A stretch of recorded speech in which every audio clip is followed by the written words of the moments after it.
நிறைய பேர் வீட்டில் பெருங்காயத்தூள்லாம் யூஸ் பண்ணுறீங்க. ரெடிமேட் பெருங்காயத்தூள். யாருமே இந்த மாதிரி கட்டி பெருங்காயத்தூளை யூஸ் பண்ணுறதில்ல. ஏன் அப்படின்னா வேலை ஜாஸ்தின்னு நினைக்கிறீங்க. அது கிடையவே கிடையாதுங்க. ரொம்ப சிம்பிள் தான். ஜஸ்ட் 10 மினிட்ஸில் ப்ரிப்பேர் பண்ணிடலாம்.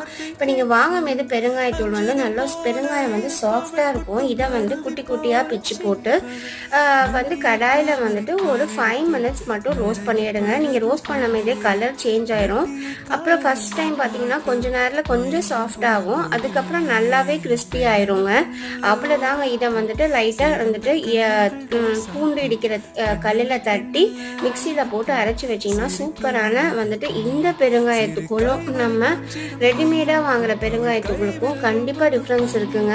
இது பார்த்தீங்கன்னா எல்லோ கலராக இருக்கும், அது ஒயிட் கலராக இருக்கும். ஆனால் அதில் மைதாலாம் ஆட் பண்ணுறாங்க. இந்த இன்ஃபர்மேஷன் உங்களுக்கு யூஸ்ஃபுல்லாக இருந்துச்சுன்னா லைக் பண்ணி சப்ஸ்கிரைப் பண்ணுங்கள். டாடா, பாய்.